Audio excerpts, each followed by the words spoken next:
Fusion Patrol is a listener-supported podcast. Find out how you can help support us at patreon.com/Fusion Patrol.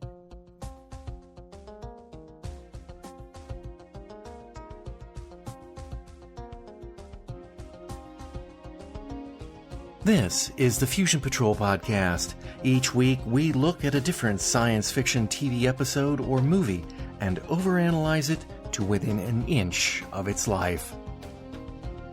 Welcome to the discussion.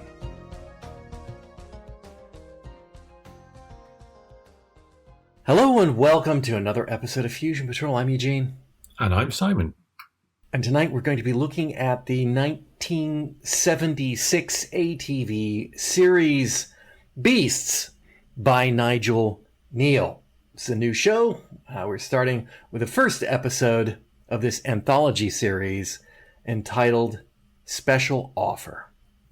It's just an ordinary day at Briteway's, a small chain supermarket location, and the manager, Colin Grimley, is giving words of encouragement to one of his employees, Noreen Beale, a mousy, overweight, pimply-faced teenage girl. And by words of encouragement, I mean he's using his bubbly and effervescent management style to shout at her and explain how stupidly she's stacking the cans of beans. While he is singling her out for the bulk of his ire, it is also true that the other employees and customers don't really like Noreen either. He really wants to fire her, but as June, his senior underling, points out, they are desperately understaffed, and you can't fire someone just because you don't like them. Lest you think Mr. Grimley is only about shouting at his employees, he's got a soft spot for the lovely Linda. Or you might call it a hard spot. We know this because he's enacting a letter-perfect recreation of a How to Conduct Inappropriate Sexual Behavior in the Workplace training film with her. About this time, Noreen starts knocking things over and breaking them. She claims she didn't do it, but no one believes her. When she says she thought she saw an animal, Grimley snidely remarks that it must have been Briteway Billy, the supermarket's cartoon mascot. Noreen thinks that's really funny and says that must be it. It soon becomes evident to everyone that something is happening. Products are knocked off shelves, bacon is gnawed, packages burst open. People, including Grimley, see things being moved about by something, but no one, except Noreen, catches a glimpse of Billy. Exhaustive searches of the store find nothing. Grimley calls in Mr. Liversedge from head office HR to help with the problem. Shortly after Noreen sees Grimley and Linda sharing an inappropriate employer-employee moment together, Linda is driven screaming from the store by Billy, never to be seen again. Liversedge arrives and Grimley fills him in. He says he's sure it's Noreen and he wants to fire her. Liversedge wants to talk to her. He takes her across the street to a coffee shop and he questions her, kindly. It's clear she's in love with Grimley. Back in the store, Liversedge starts to convince everyone that Billy isn't real. That doesn't sit well with Noreen, and Billy goes wild, destroying things all over the store. Liversedge has seen the proof now. This time, Noreen says to Billy, "You've been very naughty, Billy." Grimley wants to fire her now. Liversedge, however, does not want that. Have you ever heard of a poltergeist? Strange, ghost-like behavior that always happens around troubled teenagers? That's what Liversedge thinks they have here, and the girl needs help, not firing. He also knows that sometimes the kids know it's them, and sometimes they don't. But he's sure that Noreen is aware of it now.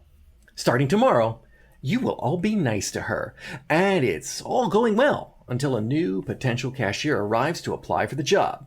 Grimley likes the cut of her jib and engages her in an innuendo-laden job interview process straight out of another corporate training film. This does not sit well with Noreen, and Billy goes ballistic. Products fall, burst, and explode. The job candidate is rushed out of the store, and in a fit of pique, Grimley fires Noreen on the spot. He justifies it to Liversedge as a matter of customer safety. And to be fair to him, it's the first competent thing he said the whole time. Customers were in danger. Later, as one of the customers is explaining to Grimley that it's good riddance that Noreen is gone, she had the look of evil about her. Billy starts acting up again, causing a can to fly through the window, destroying the help wanted sign in the window. Across the street in the coffee shop, Noreen sits, staring. Liversedge arrives and he goes to talk to her. let's go see your family doctor. No? Better idea. I'll go get him. Just wait here. Grimley, alone in the shop, is tasked with watching her while not letting her see him. Soon Billy is knocking things off the shelves, and Noreen is standing right outside the door. In anger, Grimley runs at her, hurling abuse and manhandling her, demanding that she admit that she's the cause of all the destruction. And then things go poorly for Mr. Grimley.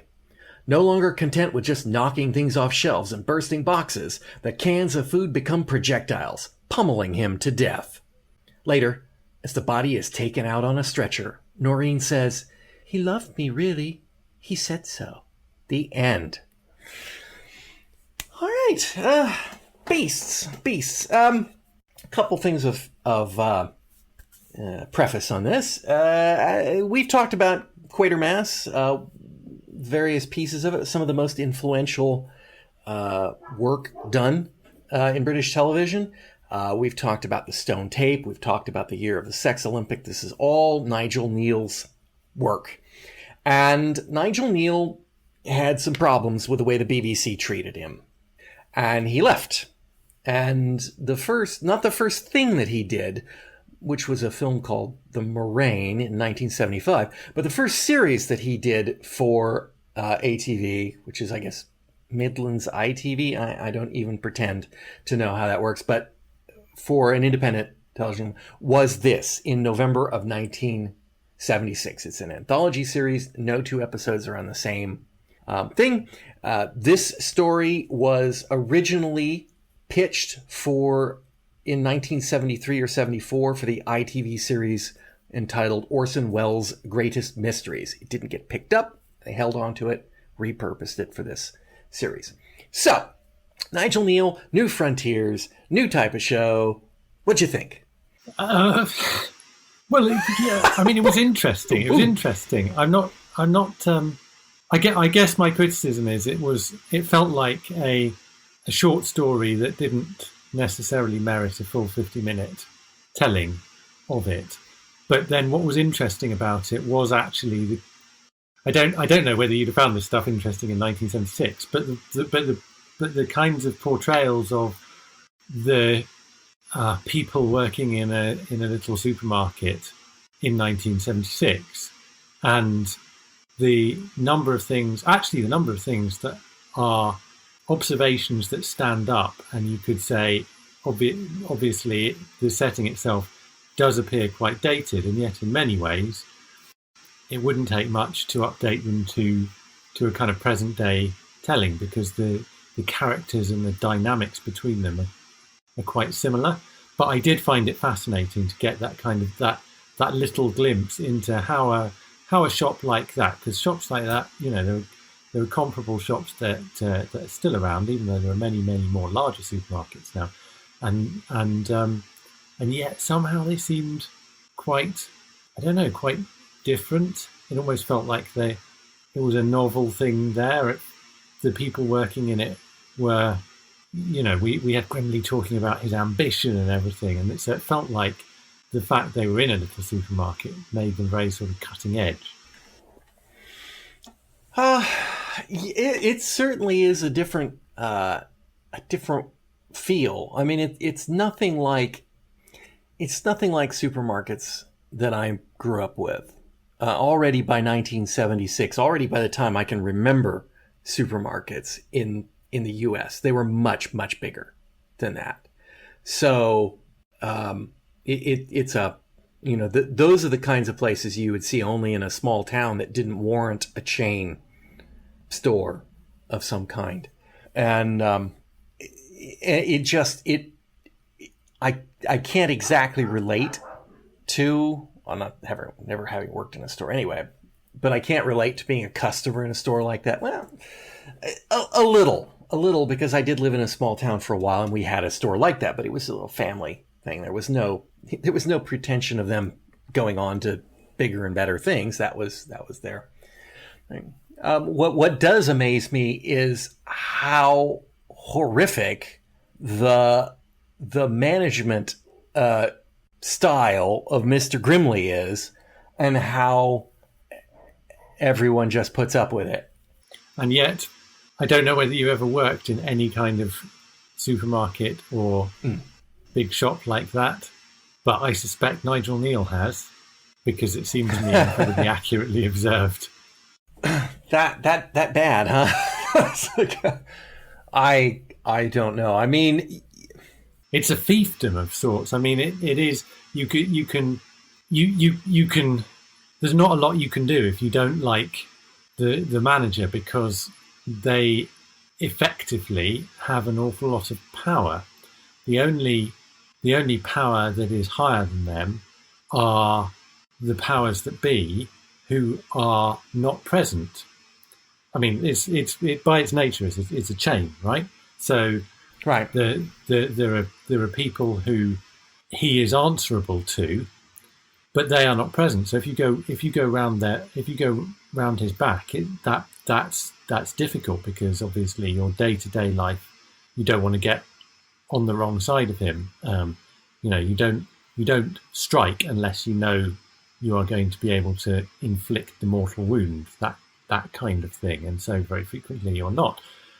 And so the only real power you've got is I think you saw maybe with June, was someone who was obviously very, very, very competent, and who might not be seen by management as such a whiz kid, but someone who was in a position where certainly grimly, he'd be questioned if he gave her the push, and where you can imagine them making her acting manager or whatever. So there's a power exerted by those who are climbing up behind him, the ambitious. I wondered, maybe whether that was connected with his interest in Linda, but that felt like the kind of dynamics in there, and we obviously have Mickey being very, he has that scene with Noreen where he says, "Why do you put up with this? Why do you stand for this?" But then he can't do anything either other than walk out, which he did eventually. Which he did, yes. But I mean, obviously the answer with Noreen was she was in love with Grimley, and therefore she was going to put up with anything, or almost anything. Yeah. But even if you were to ask that question of anyone else, you kind of think, well, I don't know how things were in 1976.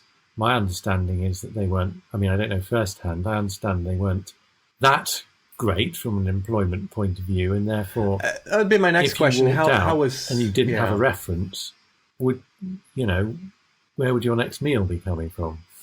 Yeah, that was a question in my mind. It's like, what does the economy look like at this stage of the game? Is this a employer's market?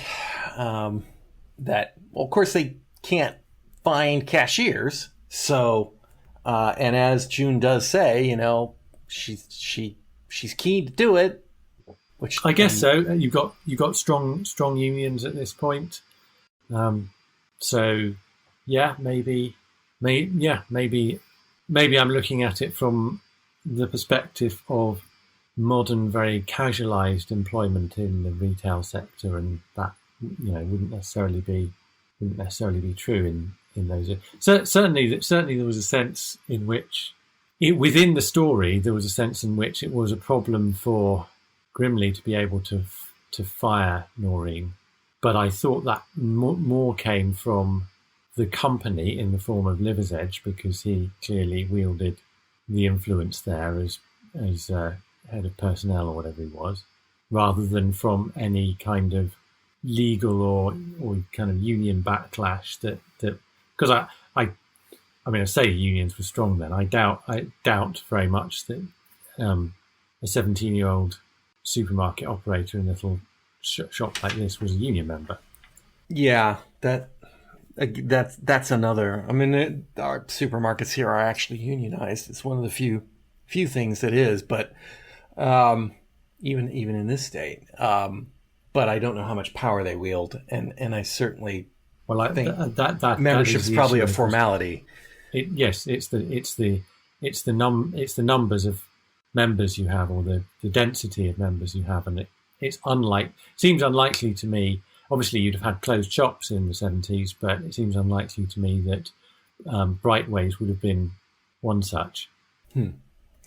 Well, I guess we can hang on it for a little bit. I not from the supermarket standpoint, but I mean, I can definitely see Kneale's hand at producing characters that have a ring of truth to them, despite the fact that Grimley is a thoroughly and utterly unpleasant human being by modern standards. I can still see that person existing in this day and age. Obviously, I can't see him getting away with anywhere remotely close to what he does in this story. And that may be drawing this apart for me a little bit, because you watch it and you just like, yeah, I mean, the horrible person I see, but even a horrible person has to pull back a little bit, and I'd hope, or that there would be recourse to it. And I mean, his treatment of Noreen is terrible, and it does feel like he doesn't fire her at the beginning because June reminds him that they don't have enough cashiers or they don't have enough staff. But then after Liver's Edge gets there, then he doesn't fire her because Liver's Edge tells him not to do so.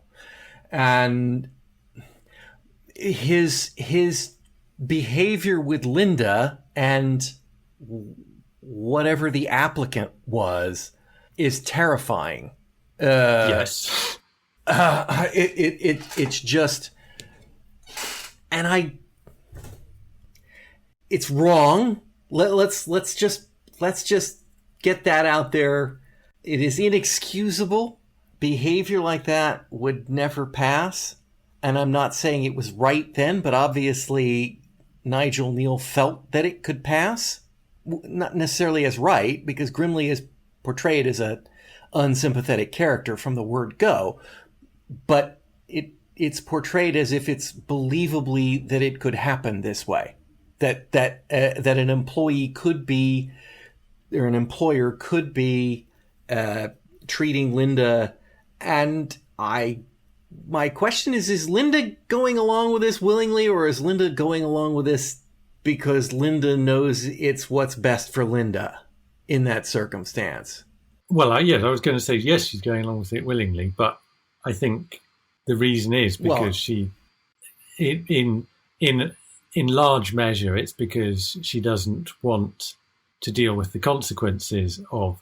I mean, it's not. I don't think she finds Grimley repulsive, but I also think she's not particularly interested in him.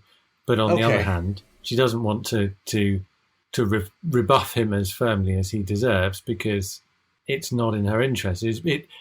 She wants him to like her. She wants to get whatever she can. This is the part when I'm watching this episode, and I cannot not try to look at it from the mind of the writer, which obviously I cannot get into the mind of the writer, so I have to interpret it from the words on the page and the portrayal on the screen.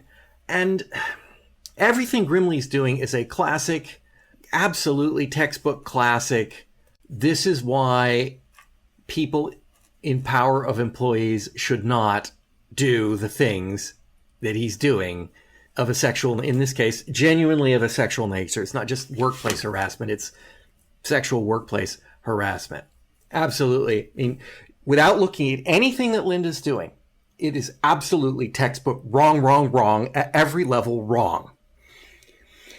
Then you watch what Linda's doing, and you ask yourself, or I ask myself, is that Nigel Kneale imposing his white male privileged view of that interaction and that whole argument? Well, she was asking for it, because she doesn't really seem to be very coy about it. She seems to be into it. As I watch the acting and the writing, I feel like she's not doing it because she's afraid of losing her job. she's doing it because she doesn't find him unattractive and she thinks she can use him. And so the attention actually is pleasant to her. And I don't think that's what we would expect looking at it now. You would look at it and go, obviously she can't stand the guy either, but she's playing along with it. But I don't know that she is. I think she likes it. And I don't want to say that because she shouldn't. But we're not looking at a real person. We're looking at a script. So we're looking at acting. You can't know what was in the writer's mind. I don't think that Kneale is particularly coming at this from a feminist angle. No, he never has. Yeah. Right.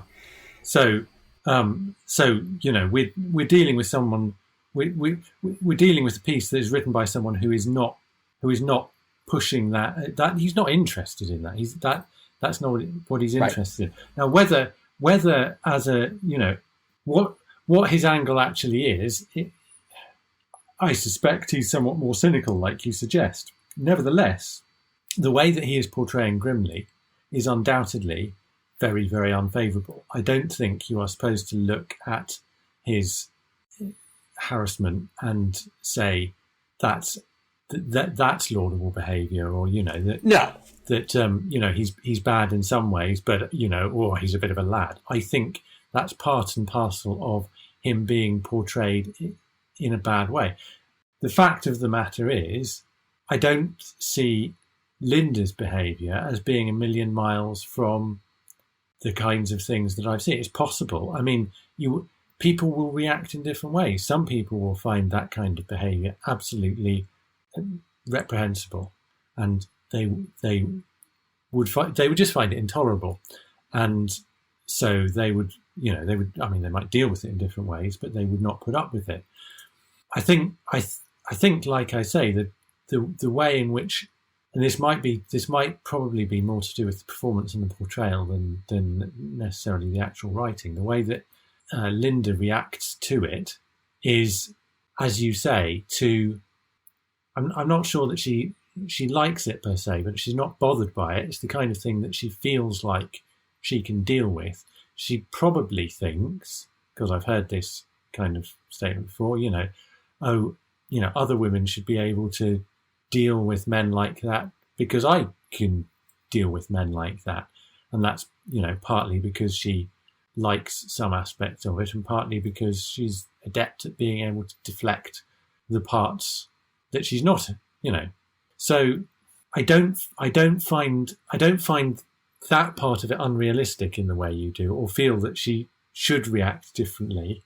But that's partly because I think that Kneale isn't telling a story that is supposed to take Grimley to task specifically for that aspect of his behaviour.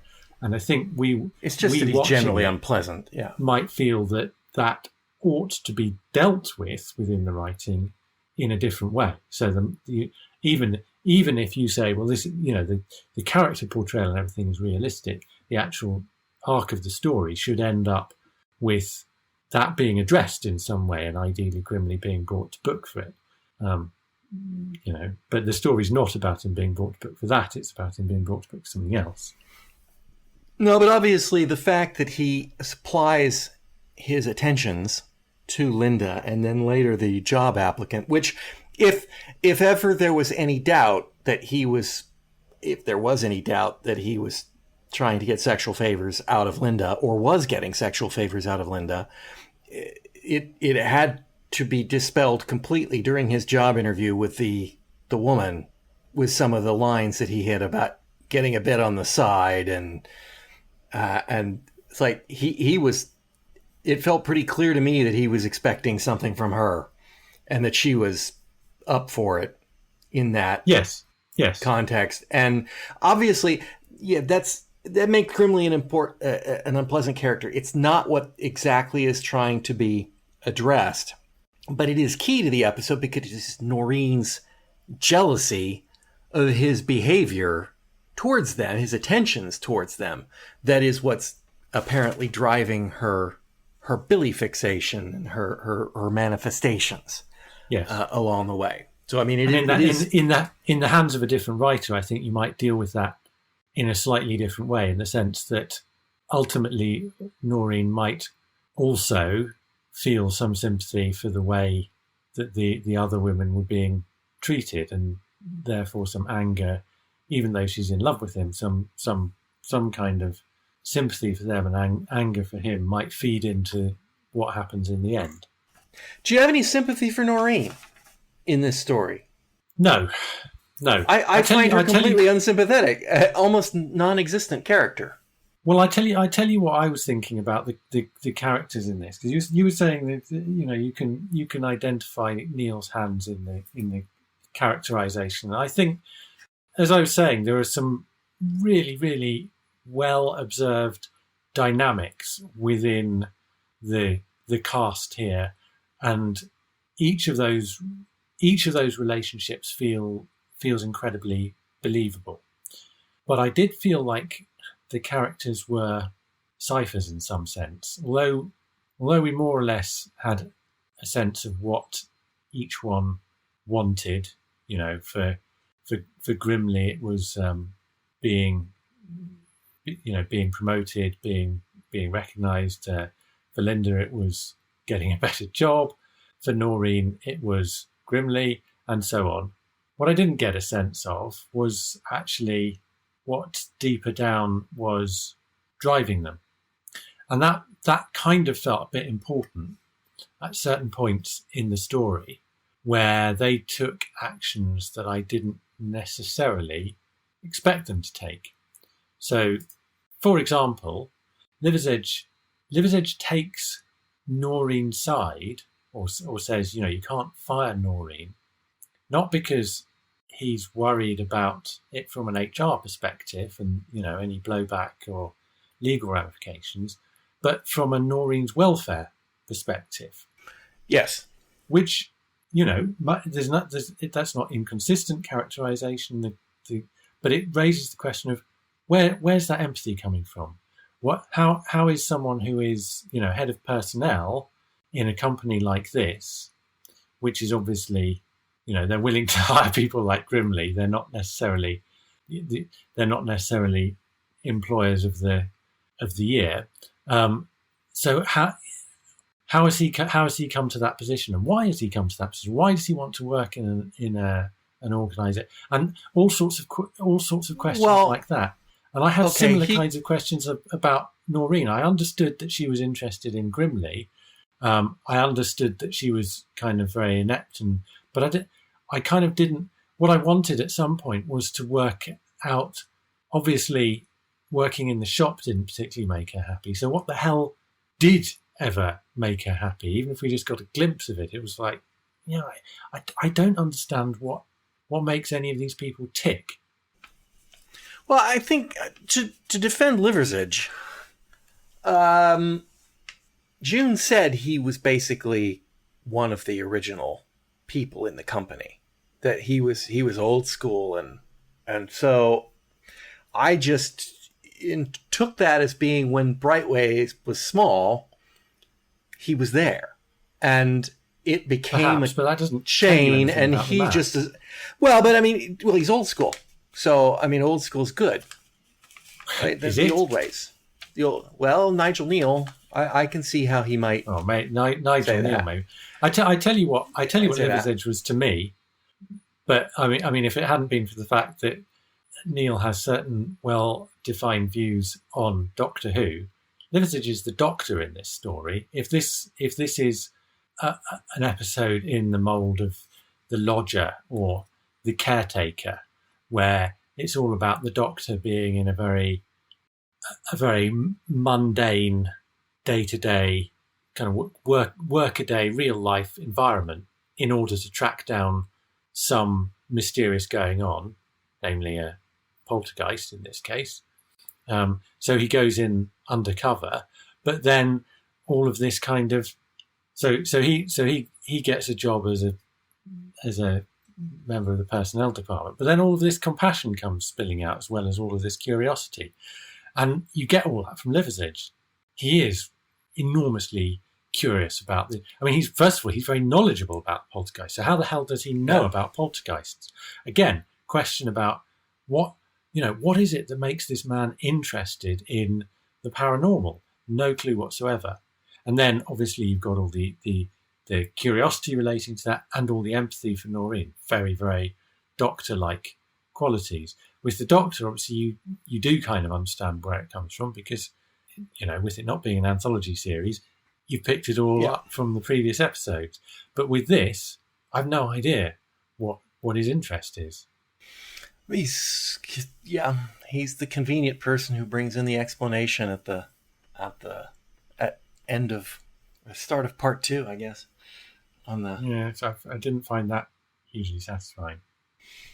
I guess of all the people there, I just, as you say, what makes Noreen happy? I don't know.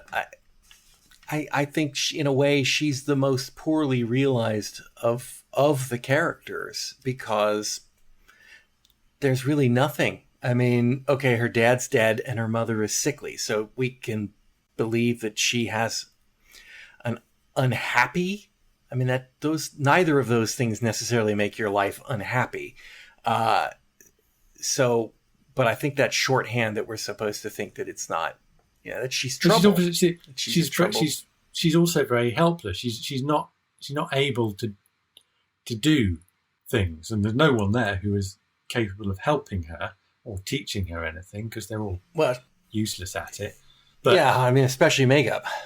Yeah, well, but whatever. I mean, no one says to her, "Here, let me show you how to do whatever."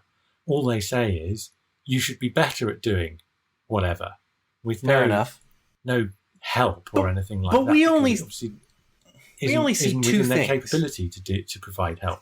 But the only see problem two things, obviously is she's very, very helpless. But, okay, we see her stacking beans. And frankly, I think she did a bang-up job stacking those beans. I mean, I see beans stacked like that all the time at supermarkets. So when I saw that, I'm like, okay, I'm not following why you're complaining about this. Until he knocked... I never buy anything off the end cap that they put out because that's obviously a scam. No, because if I saw, I'd be tempted to see how many cans of beans I could buy from the bottom row before the whole thing came down. I do get if I took out enough so that the next person who came along caused it to collapse.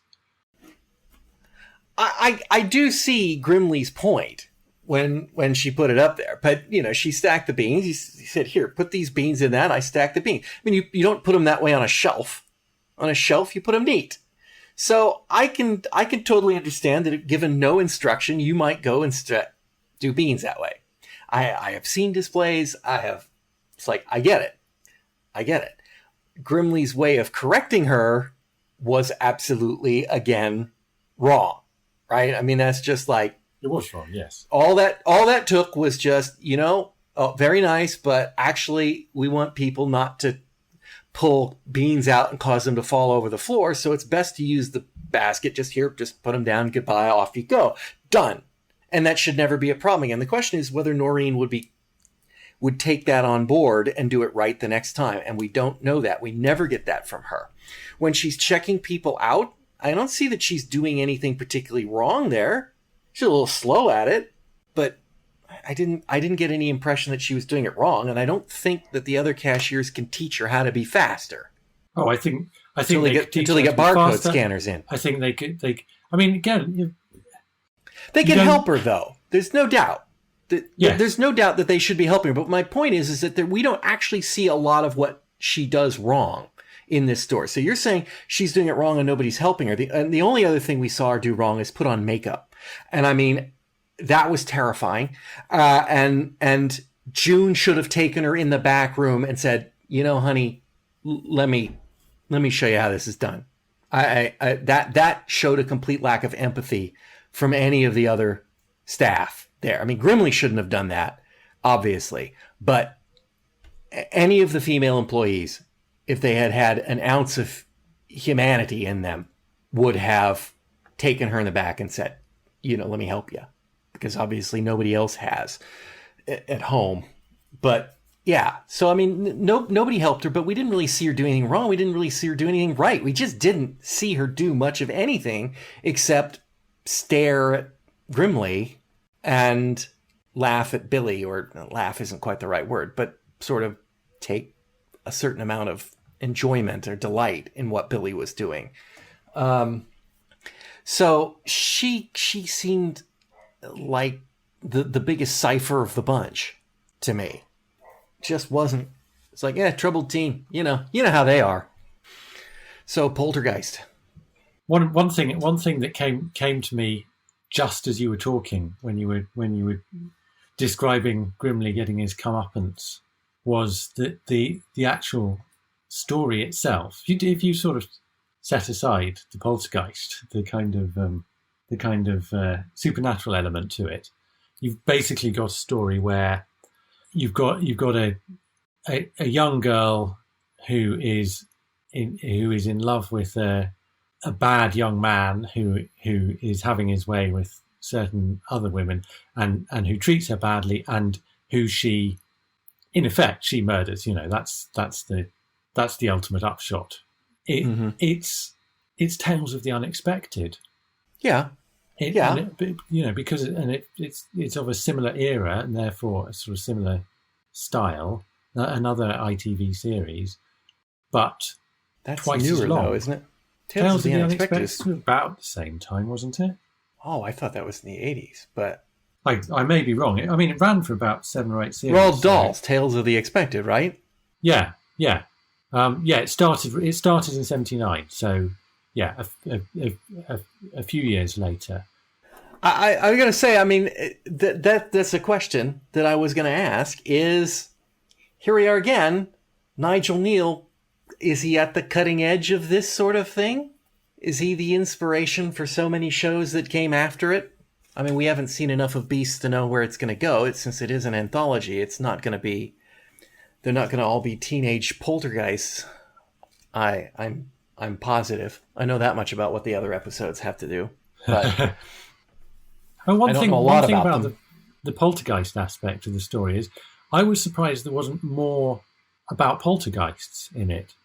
I mean, it basically just said poltergeist, troubled teenager, causes problem connected with them. That because obviously when you're dealing with something of a paranormal nature, whether it's a poltergeist or a werewolf or whatever it is, you have to actually effectively define within your story which elements of the kind of mythos that surrounds them that you're taking on board to be within the reality you're defining. And he didn't really give much of that, I thought. I'll go with that. I'll go with that. I had note here about the fact that when Liver's Edge gives the description of a poltergeist, at no point does he describe it as a ghost.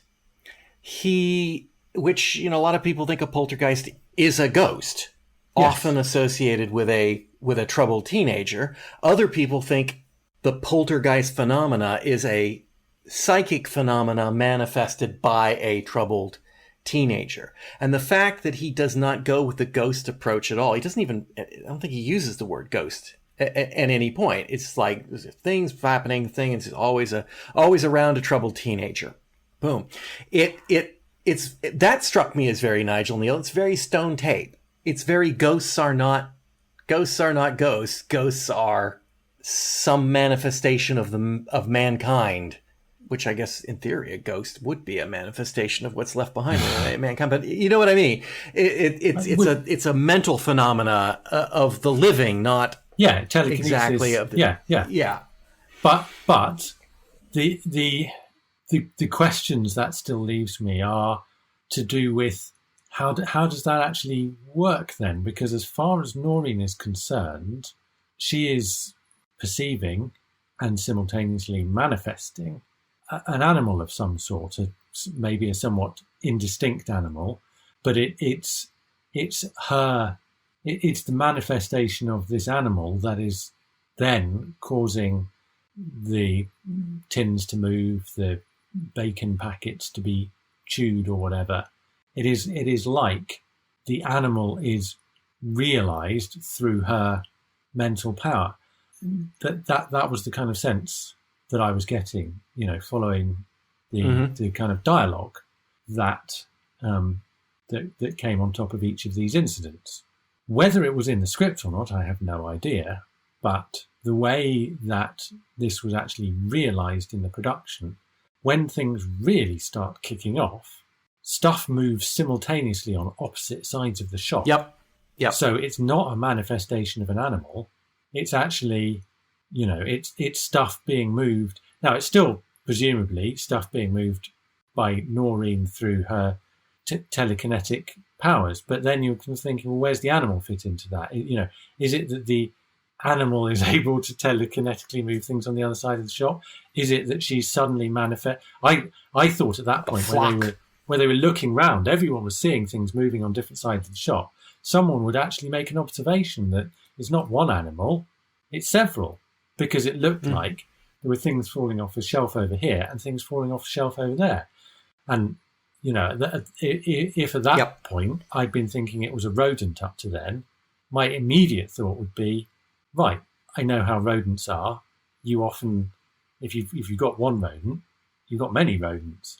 And therefore, what we've got here is several of them, rather than immediately thinking, oh, it must be a poltergeist then. Yeah, I noticed that there at the end it was Billy was in multiple places at once, but I think that was just meant to show. I don't think we were supposed to believe it was an animal at any point. Well, okay, not at any point, but in other words, I think by the time that Liver's Edge said Noreen knows it now, then I think we were supposed to know that this was just a manifestation of her mind. And so when things started going off multiple shelves at once, my take on it was simply that that's meant to be her powers have increased, that she is now, doing more than one thing at once, that she is, it is getting stronger at that point. And it's going off the rails. One of the things I thought was a question that was interesting is if you were to come up with a different name for this story, something a little more on the nose, I would think it would be more like Grimley and the Poltergeist, because this is Grimley's story, right? We follow Grimley interacting with Noreen and ultimately his death at the end of it. Noreen is almost like she's like a cipher. She's what happens to her after this story, right? There's no, she's not going to get arrested for it, right? It's not going to just go away, right? There's untold tales of Noreen causing grief until she passes out of this pimply stage on the story. And I thought that was an interesting choice of the way the story was told. Unlike, say, for example, Carrie, the film, which, focuses much more on her struggle, or the book, I suppose, than this. This is kind of more. She is a throwaway in this story, in a way, just by the way we end it. I get no sense of what happens next in this story at all. Grimley's dead. That's it. We're done. I thought that was an odd choice. Well, I don't know what other solution would be. It does feel like a short story. There's only so far you can go in telling. Fair enough. It's just that it felt like you could have done it in half the time, if not a quarter of the time. I will admit that when we reached the point where it popped up and said end of part 1, I went, you have gotta be kidding me. That's just of course I was thinking it was the first quarter of the program, thinking more in American television in terms of commercial breaks. So when that came up, I thought, we're only 15 minutes in. I was amazed. I thought, this is okay. Where are they going to go from here? I mean, we already know it's the girl. So I was completely, I think it felt a bit too long. Well, at the time, I mean, if you had the time, like you say, you could have told another story for what happens after this. So you could have told this story. I mean, it's a story, beginning, middle, and end. It goes somewhere, but you could have told that in the first act of the structure of the TV episode, and then told two other stories after it, which could equally have gone to their own places and had an ending like this one did, or you might have been able to delve a little bit more into the characters and make them a little less. We could have cared. Yes. I mean, yes. But like I say, to do that, we did need to know more about what made the characters tick. Yeah, I could not, despite my absolute abhorrence of Grimley, I could feel no sympathy for Noreen at all. Noreen was incredibly unlikable. Everyone disliked her, including the audience. I mean, that was a deliberate choice, and I think that was kind of perfectly understandable. But what was unlikable about her? What was unlikable about her? I mean, she's just a person that didn't do much of anything. But she was. Is it because she's fat and pimply and doesn't talk? Is that why we're supposed to dislike her? Because that's kind of shallow. It's because she's helpless and inept and somehow, it's not just that she's bad at her job, but she's unable to find any way to help herself. And you're not supposed to hate people like that. You're supposed to pity them. You're supposed to have. You may be supposed to pity them. I don't say I wasn't pitying her. I had sympathy for her. I'm saying sympathy. I didn't like her. I didn't have sympathy for her. I did have some sympathy for her. I mean, even you look at it and go, how? I know it doesn't make any sense. Love doesn't make any sense. But really, Grimley? Well, yeah. Also, she's a teenager. But really, Grimley? I mean, I thought it was kind of liver's edge not to actually say that to Grimley. I mean, he kind of did. He kind of did. He said, teenagers, it doesn't make any sense. And of course, what's Grimley's response? Oh, like I could with that ugly cow? Or whatever his exact words were. I mean, I don't know he ever called her a cow. I know he called her a fat, ugly bitch at one point in the show. And an abhorrent monster or something like that. But, so, I mean, he said some nasty things to her. But I mean, wow. Maybe we should talk about the cast because I found that quite interesting. For a start, we're talking about Noreen being this to me, unlikable character. But she's played by Pauline Quirk, who I don't know if you're familiar with her on that side of the pond.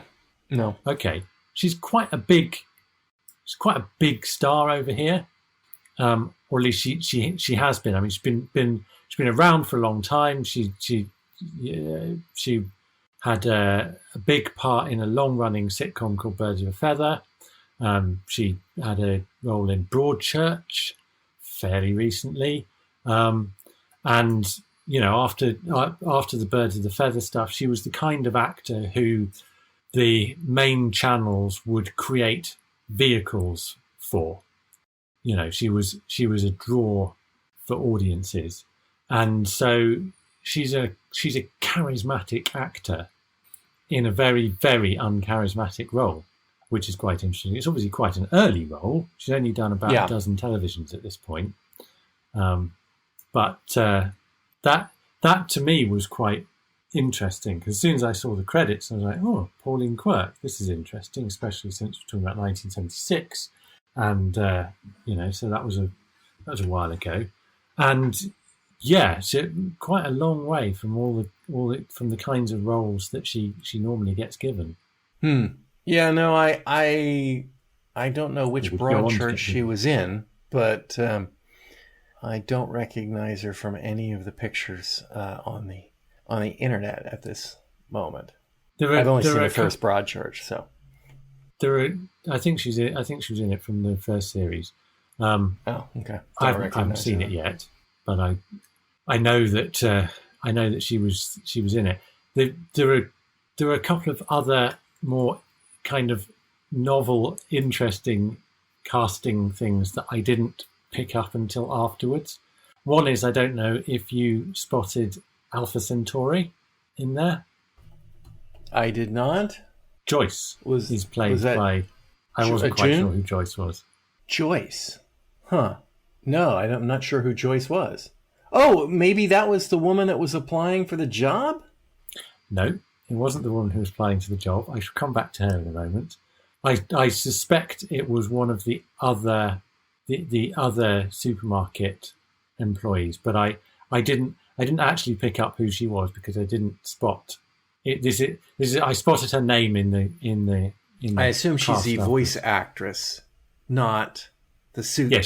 Yes, no, quite right. She was the voice of Alpha Centauri in The Curse and the Monster of Poseidon and Empress of Mars, and also the spiders in Planet of the Spiders, I believe.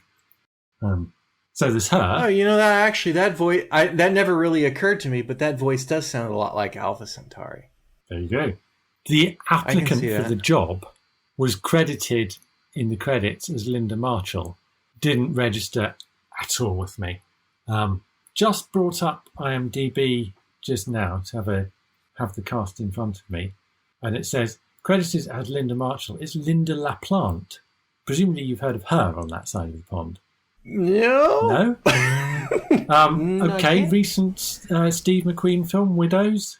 I have not seen that. Okay, but you heard of it. I think it won some Oscars. I think I may have. I thought Steve McQueen was dead a long time, but... No, not that Steve McQueen. Linda LaPlante is a much better known as a writer. There's a series called Prime Suspect, another ITV series that I think I've heard of that. I've not seen it. 80s or probably 90s, and she did film Widows is actually based on a TV series she wrote in the early 80s, and it's an adaptation from that. But she is an incredibly prolific and, again, very, very mainstream. A lot of the kind of big mainstream ITV hits in the 80s and 90s were written by Linda LaPlante. And, I mean, beyond that, I think I'm sure she's still writing stuff. But I think I had known that she started off as an actor, but I hadn't really registered it. So it was a complete surprise to me. I was like, oh my God. So that was Linda LaPlante. So there you are. Anyone else want to mention Jeffrey Bateman, star of Nightmare of Eden? Jeffrey Bateman, I thought I recognise him. I'm absolutely 100% certain I recognise him, but I couldn't work out where from, and I still don't. And in part, I'm fairly sure, not 100%, I'm fairly sure I've never seen Nightmare of Eden, so I don't think it was from that. How? Well, I'm looking at a lot of pictures of him, and I will say that I can see it, i.e., for example, if I'm looking at his picture of Nightmare of Eden or from The Bill or from other shows that he's appeared in, whether it was guest appearances or what. I don't know if he was a regular in The Bill, but he was in it once anyway. He's been in it. At least one of the episodes he's been in, I've seen. But, so everyone has been in The Bill. That doesn't mean anything, and I'm not sure I'd register just from that. I think I looked in for ages, and I thought maybe there's an element of Gareth Hunt in there somewhere, and it's that's sticking with me. But I don't know. I don't know. Like I said, I'm looking at these pictures, and I'm not actually drilling down into what they are, but they're Google search for him, image search. And like I say, now that I realize it's the same guy, I can see it. I've seen this guy a bunch of times in things. He's got a look. He was in House of Cards. So he's in a bunch of things I've seen, but he's in a bunch of stuff.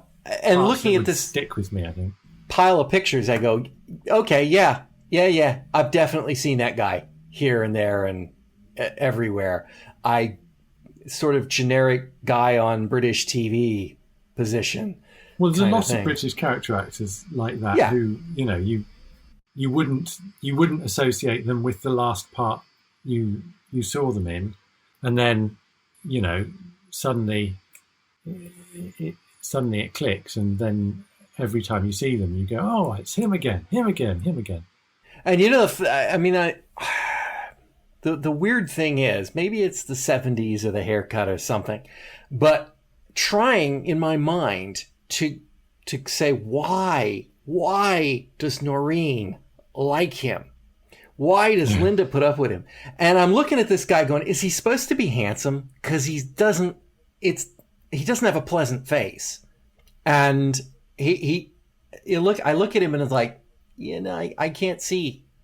Not attracted to men anyway, so I'm not maybe necessarily the best judge of that, but looking at that going, I'm not seeing that. I'm not seeing him being like a dreamboat or something that they would all be fawning over. So I don't get it. But, as he got older, when he went bald and grew a beard, he's a much more leading man kind of guy looking now. So maybe it was just they saw something. I thought he had leading man quality. I mean, obviously, he wasn't the clear-cut hero who was obviously... He's too snide looking to be a hero. It's why he became a character actor, But that said, I don't know. I'm no expert on what women find attractive. He had a confidence. He had confidence in his good looks, and nothing about him screamed, "Oh, this guy is horrendously ugly" to me. And he also had that kind of bad boy thing that sometimes seems to work with the ladies. Enough. I don't know. Not my area of expertise. What else have we got about this story, which is as I understand it, the only one that is not an original for the Beasts series. So this is an older script that got repurposed for this, but the others were written for it. So technically, was there a beast in this? Well, I think that was my question, really. If we knew more about how the poltergeist works, we might be able to answer it, but we don't, so we can't. The beast is us. I mean, in a way, the beast of the title, at least, was Briteway's Billy, but it might have been a red herring. All right. Well, that is, I think, literally everything I have got on this. Probably more than everything I've got on this. I had a hell of a time finding out their names, though, on the characters. Listening to them talk. Like, are they calling her Noreen or Lori? Are they calling him Grimley or Grimsley or Quinlan at one point? Quinlan. Or, yeah, Mr. Grimlin. Huh? What? What did she say? I didn't have that problem at all. No, I got all the, if you ask me, I got them all from the end credits. Free, I don't know the answer to that, but yeah. What about Daleks or Daleks? Anyway, yeah, I maybe that was just the sound quality of the copy I was listening to, but then, and I think that may theoretically have applied to the source you were listening to too. So I don't know, but it was definitely I was listening to those titles. Linda was the only one I was able to get, and June. Linda and June, convincingly and on the money, was like Linda and June. Those two names came across and I got it, but the rest of them, they kept saying it, and I'm like, okay, did I? Because I probably have three different notes in here. It says, I think the manager's name is Grimley. It might be Quinlan. Like, maybe it's Grimsley. I don't know. I don't know why I turned the episode. It said, check end credits, which I did, and then wrote them down factually and corrected my notes. But anyway. If you don't have anything else, no. Simon, I thank you for joining me. It's a pleasure, as always. And listeners, I do hope you'll join us all again next time on Fusion Patrol. You've been listening to Fusion Patrol, a listener-supported podcast. Find out how you can be a sponsor and get early access to all episodes and more at patreon.com/Fusion Patrol. Come join the conversation on Facebook or Twitter. All episodes are available at fusionpatrol.com. Our music is Fight the Future by Amberwolf. This has been a Lone Locust production.